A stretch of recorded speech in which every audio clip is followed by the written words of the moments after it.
Welcome to movie trip. ഈ മാസം 10 നെറ്റ്ഫ്ലിക്സിലൂടെ റിലീസായിട്ടുള്ള പുതിയ സിനിമയാണ് ഇക്ക. പടത്തിന്റെ ഡയറക്ടർ സിദ്ധാർത്ഥ് പി മൽഹോത്രയാണ്. അദ്ദേഹം തന്നെയാണ് സിനിമ പ്രൊഡ്യൂസ് ചെയ്തിട്ടുള്ളത്. പടം മെയിൻ ആക്ടേഴ്സ് എന്ന് പറയുന്നത് സണ്ണി ഡിയോളും അക്ഷയ് ഖന്ന, ദിയ മിർസ, തിലോത്തമ ഷോം എന്നിവരൊക്കെയാണ്. പടം പറയുന്നത് മെയിനായിട്ട് സോമ മിത്തൽ എന്ന് പറഞ്ഞിട്ടുള്ള ഒരു പെൺകുട്ടി ഒരു രാത്രി അപകടത്തിൽപ്പെടുന്നു. ഇതിന് കാരണക്കാരനായിട്ട് പോലീസ് ഷൗര്യമാൻ ഗോർ എന്ന് പറഞ്ഞിട്ടുള്ള ഒരു വെൽത്തി ബിസിനസ്മാനെ അറസ്റ്റ് ചെയ്യുന്നു. അപ്പോൾ ഈ ഷൗര്യമാൻ ഗോറിന്റെ അച്ഛനൊരു പൊളിറ്റീഷ്യനാണ്. അദ്ദേഹം ആ സിറ്റിയിലെ തന്നെ ഏറ്റവും പ്രഗത്ഭനായിട്ടുള്ള വക്കീലായിട്ടുള്ള അർജുൻ മെഹ്റയെ ഈ കേസ് ഏൽപ്പിക്കുകയാണ്. പക്ഷെ ഈ ഷൗര്യമാനും അർജുനുമായിട്ട് പണ്ടേ ഒരു പ്രോബ്ലംസ് നടക്കുന്നുണ്ടായിരുന്നു. അതൊരു എന്താ പറയാ, അവർ തമ്മിലൊരു അടിയുള്ളതാ പണ്ടേ. അപ്പൊ അതുകൊണ്ട് തന്നെ ഈ അർജുൻ മെഹ്റ ഈ കേസ് നിരാകരിക്കുകയാണ്, എനിക്ക് ചെയ്യാൻ പറ്റില്ല എന്ന് പറഞ്ഞിട്ട്. പക്ഷേ അതേസമയം അർജുൻ മെഹ്റയുടെ മകളായിട്ടുള്ള സമൈറ ലുക്കീമിയ എന്ന് പറഞ്ഞിട്ടുള്ള ഒരു അതെന്താ പറയാ, അഡ്വാൻസ് സ്റ്റേജ് ലുക്കീമിയ എന്ന് പറഞ്ഞിട്ടൊരു രോഗത്താല് ആൾക്ക് സ്റ്റെം സെൽ ട്രാൻസ്പ്ലാന്റ് വേണമെന്ന് ഡോക്ടേഴ്സ് പറയാണ്. അപ്പോൾ ഓൾറെഡി അർജുൻ മെഹ്റ ഈ കേസ് വേണ്ടാന്ന് വെച്ച് ഞാൻ ചെയ്യില്ല എന്നുള്ള രീതിയിൽ, കാരണം അദ്ദേഹം എപ്പോഴും പാവങ്ങൾക്ക് വേണ്ടിയിട്ട് വർക്ക് ചെയ്യുന്ന ഒരു അഡ്വക്കേറ്റ് ആയിട്ടാണ് അറിയപ്പെടുന്നത്. ഭയങ്കര റെപ്യൂട്ടഡ് ആയിട്ടുള്ള അഡ്വക്കേറ്റ് ആണ്.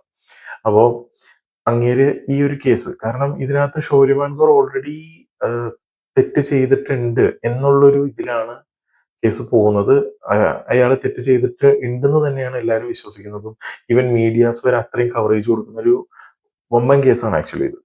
അപ്പോൾ അർജുൻ മെഹ്റ ഒരിക്കലും ഇയാൾക്ക് വേണ്ടി അപ്പിയർ ചെയ്യില്ല. കാരണം ഇയാൾക്ക് ഈ അതായത് ഈ ഷൗര്യമാൻ അർജുൻ മെഹ്റയ്ക്ക് ഒരു പാസ്റ്റ് ഉണ്ട്. അപ്പോൾ ഇയാള് ഉറപ്പിച്ചിരിക്കുകയാണ്. പക്ഷെ അതേസമയം ഈ ഹോസ്പിറ്റലിൽ ഇങ്ങനത്തെ ഒരു ഇഷ്യൂ വന്നു. അപ്പോൾ എന്താണെന്ന് വെച്ച് കഴിഞ്ഞാൽ അപ്പോഴാണ് നമുക്ക് മനസ്സിലാവുന്നത് ഈ അർജുൻ മെഹ്റയും ഷൗര്യമാനും തമ്മിലുള്ള പ്രോബ്ലം എന്താണെന്ന് വെച്ച് കഴിഞ്ഞാൽ, അർജുൻ മെഹ്റയുടെ ഇപ്പോഴത്തെ ഭാര്യയായിട്ടുള്ള അവന്തികയുടെ പഴയ ബോയ്ഫ്രണ്ട് ആയിരുന്നു, എക്സ് ബോയ്ഫ്രണ്ട് ആയിരുന്നു ആക്ച്വലി ഷൗര്യമാൻ. അപ്പോൾ അതേ സമയത്ത് അപ്പം ഈ ഷൗര്യമാൻ എക്സ് ബോയ്ഫ്രണ്ട് ആയിരുന്ന ടൈമിലാണ് ഈ അവന്തിക പ്രഗ്നന്റ് ആവുന്നത്. പിന്നീട് അർജുൻ അവന്തികനെ കല്യാണം കഴിക്കുകയാണ്. സോ അപ്പൊ ഈ അർജുന്റെ മകളല്ല ആക്ച്വലി ഈ സമൈറ.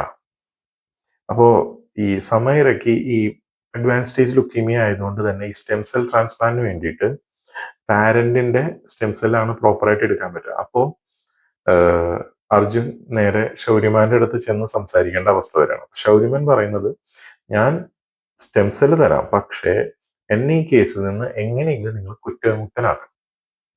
ഈ ഒരു ഓപ്ഷനാണ് ഷൗര്യമാൻ പറയുന്നത്. അപ്പോൾ വേറൊരു ഗതിയില്ലാണ്ട് ഈ അർജുൻ അതിന് സമ്മതിക്കുകയാണ്. പക്ഷെ ഓൾറെഡി എന്താ പറയാ, ഒരു ക്രൈം നടന്നിട്ടുണ്ട്. ഈ ക്രൈമിൽ പെട്ട സോമ മിത്തൽ എന്ന് പറഞ്ഞ പെൺകുട്ടി കോമയിലാണ്.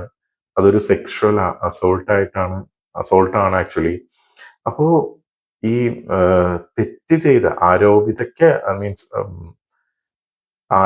തെറ്റ് ചെയ്ത ആൾക്ക് വേണ്ടിയിട്ടാണ് അർജുൻ ഇനിയിപ്പോ എന്താ പറയാ, കോർട്ടിന് മുന്നിൽ പ്രസന്റ് ചെയ്യാൻ പോകുന്നത്. ആക്ച്വലി അദ്ദേഹം ഒരു പാവങ്ങൾക്ക് വേണ്ടിയിട്ടും, അതായത് മറ്റുള്ളവരാൽ ആക്രമിക്കപ്പെട്ട് അങ്ങനെ വന്നിട്ടുള്ള ആളുകൾക്ക് വേണ്ടിയിട്ട് മാത്രം വാദിച്ച് കേസുകൾ ജയിച്ചിട്ടുള്ള ആളാണ് ഈ അർജുൻ മെഹ്റ. പക്ഷെ ആ സമയം അയാള് ഈ ഒരു കൾപ്രിറ്റിന് വേണ്ടിയിട്ട് വാദിക്കാന്ന് വെച്ച് കഴിഞ്ഞാൽ അതൊരു ഇഷ്യൂ ആണ്. അത് എന്താണെന്ന് അറിയില്ല, എന്തുകൊണ്ടാണ് അങ്ങനെ ഒരു ഇതെടുത്തതെന്ന് അറിയില്ല. പിന്നെ എന്ന് വെച്ചാൽ ഇതൊരു സോളിഡ് എവിഡൻസ് ഒക്കെ ഉള്ള ഒരു കേസാണ്. എങ്ങനെ അർജുൻ മെഹ്റയ്ക്ക് തന്റെ മകൾക്ക് വേണ്ടിയിട്ട് ഈ കേസ് വാദിച്ച് ജയിക്കാൻ പറ്റുമോ ഇല്ലയോ? ഇതാണ് ഇക്ക എന്ന് പറഞ്ഞ സിനിമ മെയിനായിട്ട് ചർച്ച ചെയ്യുന്നത്. പടത്തിൽ അർജുനായിട്ട് വരുന്നത് സണ്ണി ഡിയോളാണ്. പിന്നെ ഷൗര്യമാൻ ഗോറായിട്ട് വരുന്നത് അക്ഷയ് ഖന്നയാണ്. ഇതിനകത്ത് സണ്ണി ഡിയോളിന്റെ വൈഫായിട്ടുള്ള അവന്തിക, അതായത് ഈ ഷൗര്യമാന്റെ എക്സ് ലവർ ആയിട്ടിരുന്ന അവന്തികയായിട്ട് വരുന്ന ദിയ മിർസയാണ്. പിന്നെ ഇതിനകത്ത് വേറൊരു മെയിൻ കഥാപാത്രമായിട്ട് വരുന്നതാണ് തിലോത്തമ ഷോം. പടം ഒരു ഗുഡ് വാച്ച് എന്ന് നമുക്ക് നിസ്സംശയം പറയാം. ചില സ്ഥലങ്ങളിൽ നമുക്ക് ഭയങ്കര ഒരു ശോകം വരുന്നുണ്ടെങ്കിൽ പോലും പടം ഒരു നല്ല ഗ്രിപ്പിലാണ് ആക്ച്വലി പോകുന്നത്. നല്ല ഗ്രിപ്പിൽ പോകുന്നുണ്ട് പടം. നല്ല രീതിയിൽ റെസ്പോൺസ് ഉണ്ടായിരുന്നു. സിനിമ റിലീസായിട്ട് നല്ല രീതിയിൽ റെസ്പോൺസ് ഉണ്ടായിരുന്നു. അവരുടെ നെറ്റ്ഫ്ലിക്സിന്റെ ടോപ്പ് ചാർട്ടിലൊക്കെ വന്നിട്ടുള്ള സിനിമയാണ്. അതുകൊണ്ട് തന്നെ ഞാൻ കണ്ടിട്ട് എനിക്കൊരു ഒരു ഗുഡ് വാച്ച് ആയിട്ടായിരുന്നു. ഭയങ്കര എൻഗേജിങ് എന്ന് പറയാൻ പറ്റില്ല, എന്നാൽ പോലും നല്ലൊരു ഒരു സ്ലോ പേസ്ഡ്, നീറ്റ്, ഒരു ചെറിയൊരു ഷോർട്ട് ത്രില്ലർ, ആ ഒരു രീതിയിൽ നിങ്ങൾക്ക് ധൈര്യമായിട്ട് ഈ പടം എക്സ്പീരിയൻസ് ചെയ്യാൻ പറ്റും. പടം നെറ്റ്ഫ്ലിക്സിലുണ്ട്. അപ്പൊ ഇതായിരുന്നു ഇക്കയുടെ എൻ്റെ റിവ്യൂ. നിങ്ങൾക്ക് ഈ വീഡിയോ ഇഷ്ടപ്പെട്ട് കഴിഞ്ഞാൽ ലൈക്ക് ചെയ്യുക, ഷെയർ ചെയ്യുക, നിങ്ങളുടെ കമന്റുകൾ കമന്റ് ബോക്സിൽ രേഖപ്പെടുത്തുക, ചാനൽ ഒന്ന് സബ്സ്ക്രൈബ് ചെയ്യുക. അപ്പൊ നമുക്ക് അടുത്ത വീഡിയോയിൽ വീണ്ടും കാണാം.